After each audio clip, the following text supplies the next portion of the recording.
আচ্ছা ঠিক আছে ঠিক আছে। আচ্ছা এর ভিতরে আপনারা অন্য কেউ কিছু কালেকশনের জন্য নামবেন না।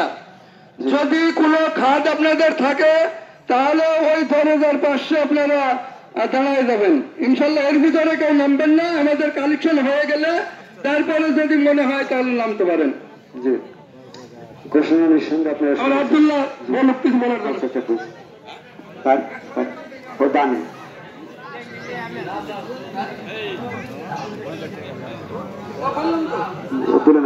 দানের জন্য নবীরুদ্দিন সরকার, দুলাল মন্ডল এটা দান কালেকশন করবে।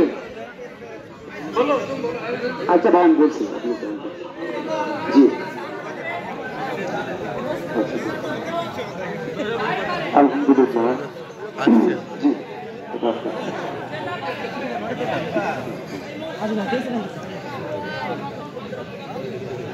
আল্লাহু আকবার।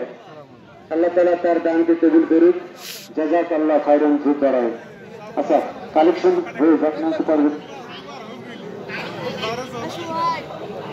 আচ্ছা সবাই কথা না বলে একটু শুনি দেখি মতিন ভাই কি বলে। যাই হোক এই রোজার ঈদ আমি তো বাংলা ভাষায় কথা বলি। হ্যাঁ যাই হোক আমাদের সবই ডিসিপ্লিন ঠিক আছে, কিন্তু আমার বাপে আব্বা বলতে লজ্জা করে। আমরা সমাজ মেনটেন করিনি। যদি বাপ যদি সেরকম পরিবেশের হয় ছেলে মনে হয় পরিচয় দেবে না, কোনোদিনই দেবে না, যা পরিস্থিতি আসছে। যাক আমি অনুরোধ করবো সবাইকে, আমাদের রণপিয়ায় যত ঘর আপনার সমাজ আছে আপনারা সমাজটাকে নিয়ন্ত্রণ করবেন। যদি আপনার সমাজ নিয়ন্ত্রণ না করতে পারেন, আপনার এই যে নামাজ পড়তাইছেন সাদা পোশাকে টুপি মাথায়, যে আল্লাহর কসম আল্লাহ কখনো কবুল করবে না। যেহেতু আপনি বাপেক মানেন না, ছেলেক মানেন না, চাচাক মানেন না, ভাইক মানেন না, আপনার নামাজ কবুল করবে কে? আমি অনুরোধ করব আপনারা যে কয়টা সমাজ আছেন এই সমাজ, আপনার সমাজের প্রতিটা সমাজে একটা করে সমাজ প্রতিনিধি হবেন। আর এই সমাজ প্রতিনিধির যদি মাধ্যমে যদি কেউ যদি কথা না শুনে, তা আপনি গ্রামের মাতুপারি কেন করতে আসেন? আপনার লজ্জা করে না?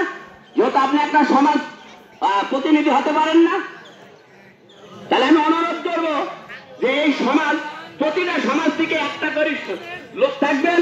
সে প্রতিটা সমাজের লোক যদি তার কথা শোনে, তাহলে আপনারা এই সিস্টেম করে আপনারা গোরস্থান ঈদগার মসজিদের বুঝছেন এই কমিটি তৈরি করবেন।